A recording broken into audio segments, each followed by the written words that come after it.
attack for months and specifically decided to target African American worshipers in an African American church in order to make his attack more notorious. The charges were widely expected after Roof was linked to an online manifesto outlining his racial views. Survivors also said Roof made racial insults during the attack that killed 9 church members. Roof already faces the death penalty in South Carolina, which has charged him with 9 counts of murder, but the state does not have a hate crimes law.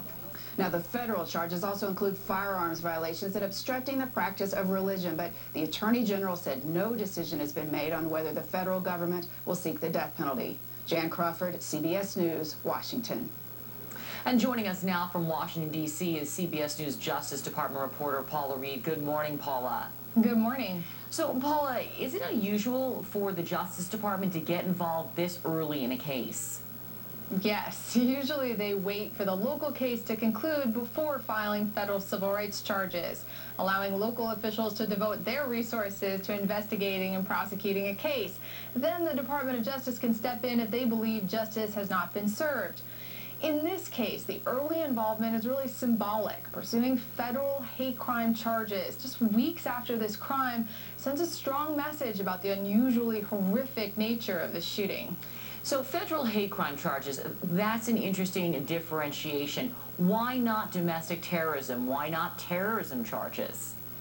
After this happened, there were certainly questions about whether this should be considered domestic terrorism. There are many philosophical arguments to be made on both sides, but prosecutors are bound by specific language in the law, which is muddled, political, and drafted with Osama bin Laden or Timothy McVeigh in mind. As it stands now, domestic terrorism charges are not the best tool to pursue someone like Roof. Under the requirements of the law, prosecutors would have to show that he was attempting to send a political message or to retaliate against the government or somehow coerce civilians. Roof could fit based on the evidence, but it's the hate crime law that is designed specifically for crimes like Roof's, an individual who commits an act of violence because of someone's race. As a prosecutor, you charge based on the evidence, and the evidence in this case appears to fit the hate crime statute much more easily than terrorism ones. Yesterday, the Attorney General was asked whether we need new domestic terrorism laws to address a broader range of threats, but she didn't give a definitive answer. That's going to be an interesting discussion. Now, these charges also specifically include, quote, targeting religious worshipers. What's the significance to that? Loretta Lynch is pursuing multiple charges for what she says are multiple motives. Much of the attention in this case, as you know, has focused on how Roof targeted African Americans. But the federal indictment expands the charges to include the fact that he specifically targeted these people at worship.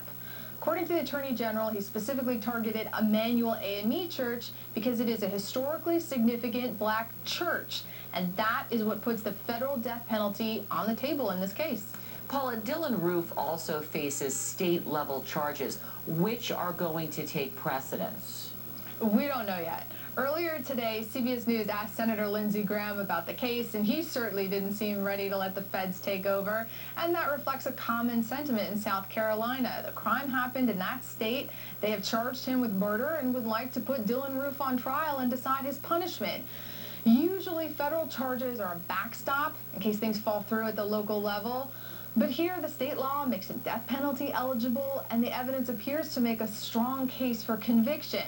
As of now, his state trial is scheduled for next summer, and it would be very unusual for the federal government to take over the case.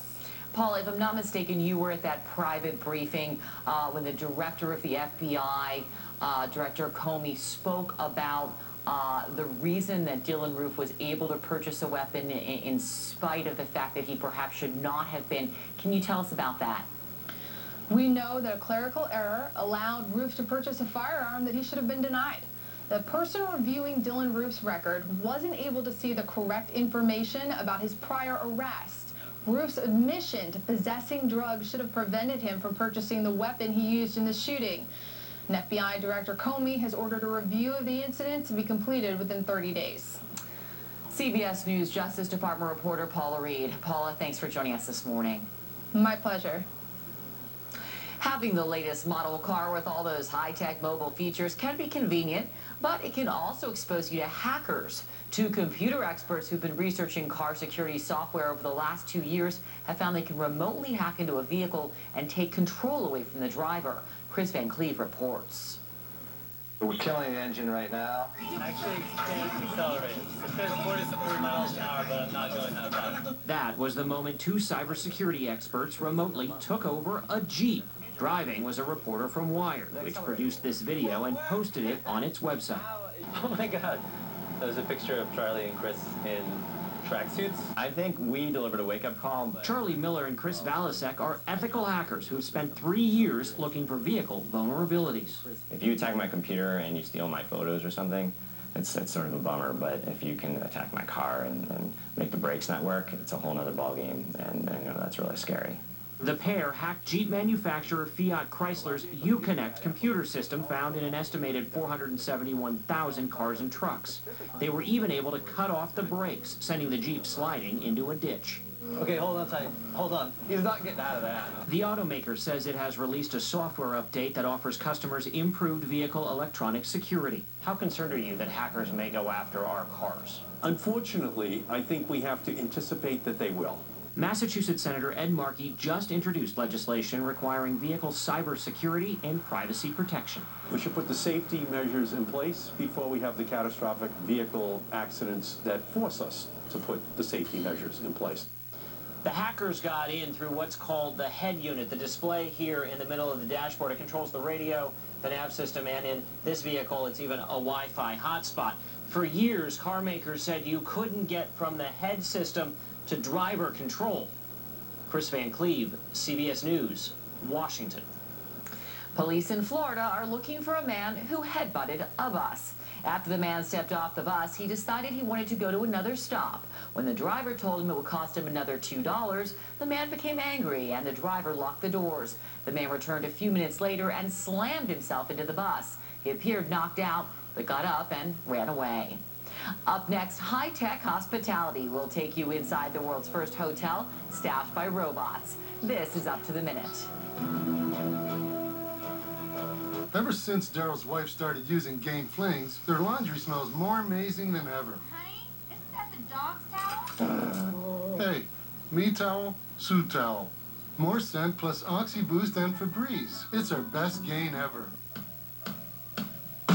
At Southern New Hampshire University, we're committed to your success. That's why we hit the road again, to meet some of the 50,000 students who study online with us, to hear their stories, to celebrate their success. And with over 200 programs online and on campus designed to fit your life, there's never been a better time to see yourself succeed. Find your program today at snhu.edu. What's the main challenge in your intimate life? Time is the key. With kids and schedules crossing like this, Keeping things interesting can be hard to do. Have you ever considered a pleasure gel? it's not something that I've ever needed. Pleasure gels are not just for lubrication. Feels warm. This is going to be interesting. KY Love creates a new sensation. Some playfulness, excitement, which is great for your emotional connection and your relationship as a whole. Happy wifey. Happy wifey. Start the trauma unit 5. What do we got? BP 64 over 40. 2 units of ONED. Multiple foreign objects in the body. Scissors.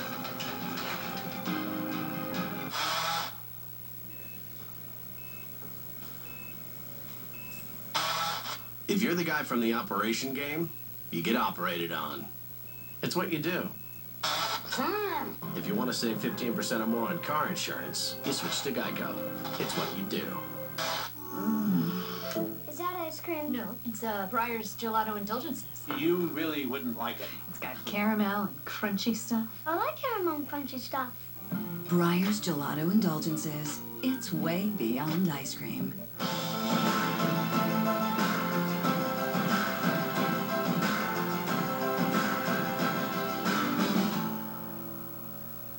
At CBS This Morning. Knowledge is your power. A new report you're seeing first on CBS This Morning. The Obama administration says climate change is hurting Americans. Watch. Amazing video this morning. Know what's important to know this time around. Be empowered. This is fascinating because this is the future of medicine. More real news every morning on CBS This Morning. CBS News. More real news. Japan is among the world's leaders in developing robotic technology. Now it's taking the use of robots into the hospitality business. Seth Doan checked into the world's first robot hotel. Meet Pepper for about $1,600. It won't do your chores, but it will read your emotions, even communicate, a sort of robot companion. We've seen a lot of robots here in Japan, and we're among the first guests at a truly futuristic hotel near the city of Nagasaki. The opening of a small, low-cost hotel doesn't usually warrant international attention, even with gimmicks like drones or the boss arriving via robotic platform. But the Hena Hotel, which translates to strange hotel in Japanese, lives up to its name. Just meet the front desk staff.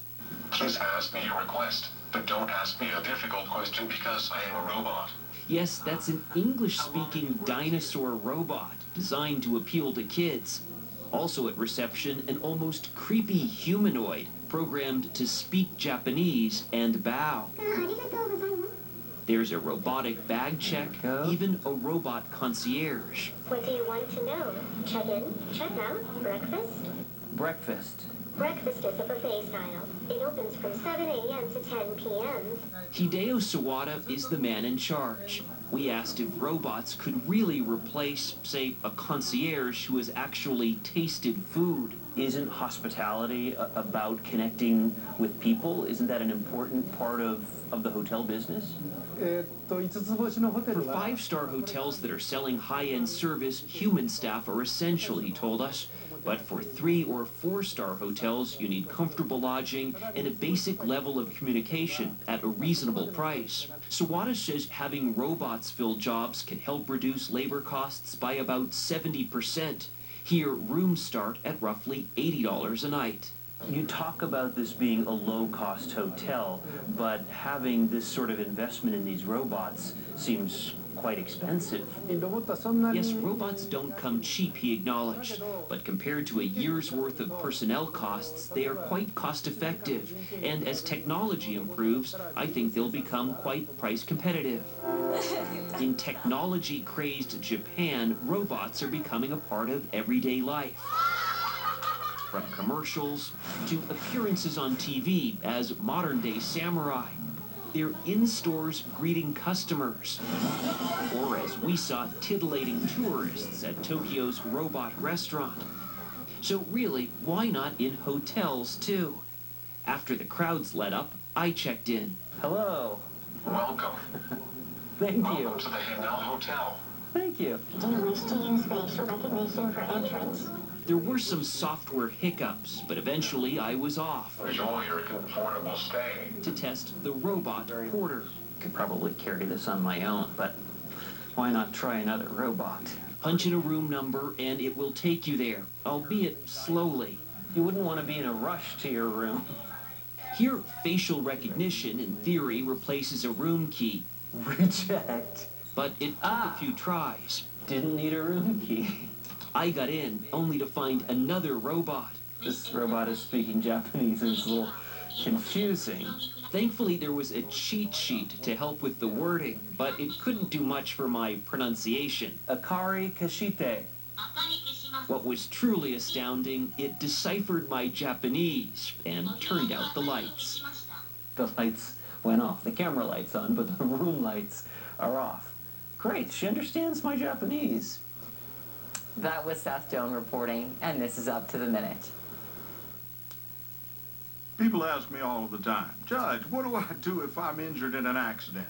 Well, look, there's a lot to think about here. Medical bills, lost wages, and remember, this is your future, so don't settle for less than everything you deserve.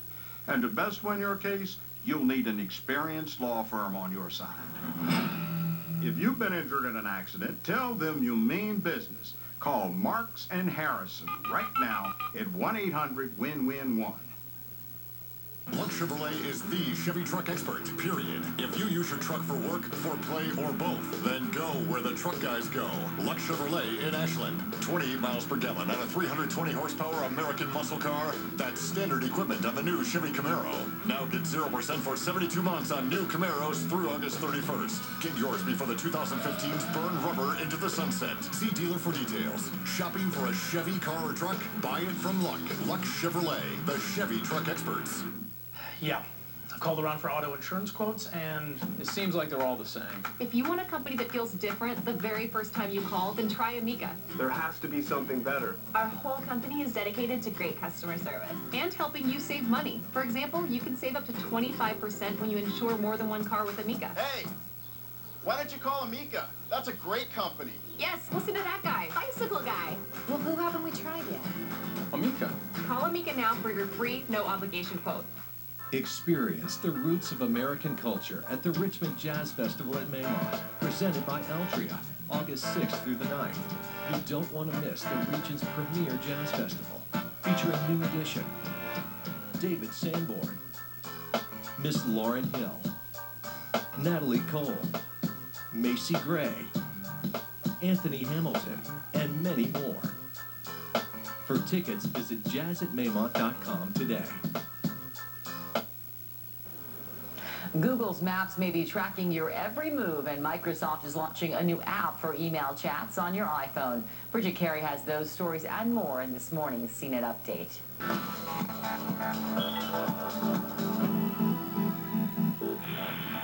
Google may know every place you've ever been and what you've been doing at those places. Now, if that sounds shocking to you, well, then you haven't been paying attention to how Google collects your data. For a long time now, Google has been able to keep track of your location history if you had the option turned on. And if you do have location tracking activated, now Google makes it easy for you to see your travel history in a feature called Your Timeline. It shows the places you've been, and you can jump down to a specific day and see your journey, as well as what photos you took on that day. That is, if you use the Google Photos app. You can also rename some places as Mom's House or Doctor's Office. All this information is for your eyes only, and you can turn off location history or even delete specific days or all of your history. The feature is rolling out now, but you can control your settings in Google Maps on the desktop. Just go to maps.google.com/location history. In addition, Google is making a big change to the Google Plus network. The Google Plus photo backup service is retiring on August 1st, and it's being replaced with a separate Google Photos app that launched in May. But here's what's important to know.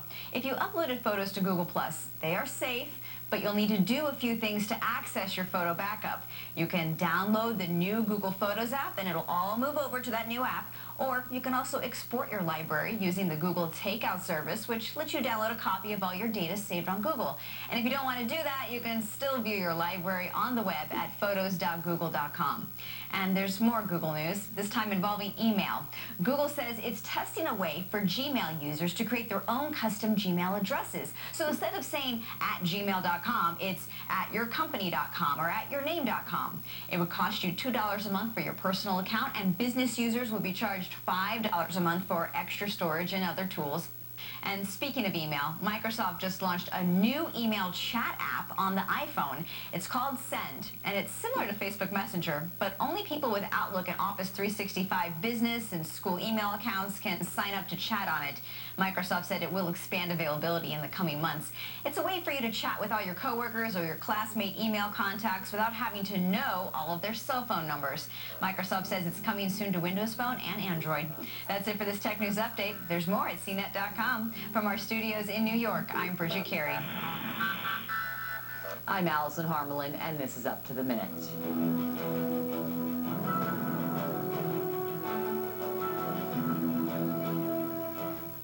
CBS News, original reporting.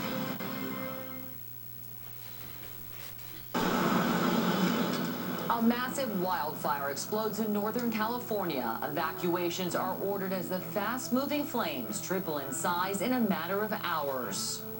It's very scary. I saw a bunch of flames up on the hills. Donald Trump travels to the Mexican border. The Republican presidential frontrunner talks immigration reform and border security, a topic that's helped his campaign surge and generate controversy. There was people crying. There was some adult men that were visibly shaken. And in-flight scare, airline passengers don oxygen masks as their loaded jetliner makes an emergency landing. This is the CBS Morning News for Thursday, July 23rd, 2015. Good morning and thanks for joining us. I'm Allison Harmelin in for Anne-Marie Green. Defense Secretary Ashton Carter's making a surprise visit to Iraq this morning as the United States seeks to keep up the fight against ISIS. Carter landed in Baghdad and will meet with Iraqi leaders to discuss ways to turn the tide against the terror group. But he's not expected to announce any major changes to U.S. strategy or troop levels in Iraq. Carter's visit comes one day after an ISIS bomb killed at least 20 people in Baghdad. This morning, a fast-moving wildfire in Northern California is forcing evacuations and threatening 150 buildings. The fire burned at least 4,000 hard-to-reach acres in Napa County, north of San Francisco, near Lake Berryessa. Officials say a car accident sparked the fire. Anjali Hemphill of our Sacramento station KOVR reports that residents are grabbing what they can. Neighbors in this rural, hilly area west of Winters are bracing themselves for the worst. It was on the ridge, and we're like saying, all right, it's getting pretty close, and about like 10 minutes later, yeah, it's like right here. Fast-moving flames from the rag fire sizzled as it devoured brush and trees, sending area wildlife running for their lives. As gusty winds push the smoke and fire dangerously close to this cattle ranch off Sackett Lane. What we're trying to do is just water and mow, and that's all we can do. Super dry vegetation, 4 years of drought's not helping us any. The winds keep changing and shifting direction. It is still pretty warm outside. Wipe your reach out, the evil ones, Father. Take them down. After a car accident caused a car fire that quickly spread due to unruly winds. The flames threatening more than 100 homes. Packing up what they can and evacuating, while fire crews stand by in each driveway, watching flames burn down the hill towards them. They're here right on top of it, so I'm confident that they're going to do their job. But as darkness falls, aircraft must be grounded, which gives the fire a chance to spread overnight in the rugged, steep terrain. We just grabbed the things that were important to us, our dogs and, you know, the few unreplaceable items that we have, and, you know, the rest is in God's hands. Firefighters hope the lower temperatures and higher humidity overnight will help slow the fire's progress. Anjali Hemphill for CBS News in Winters, California. Another fast-moving wildfire is burning in Montana's Glacier National Park. One shocked Missouri family was forced to run for their lives. Go now, go. Like, no, fast, Dad, go. Some tourists were forced to abandon their cars on the park's main road. Hundreds were forced to leave campgrounds and park hotels and homes. The fire broke out Tuesday, burning at least 2,000 acres. The family of an Illinois woman who died in a Texas jail say they have no evidence that she had previously tried to kill herself or was depressed. But paperwork filled out when Sandra Bland was taken to jail tells a different story. Hannah Daniels reports.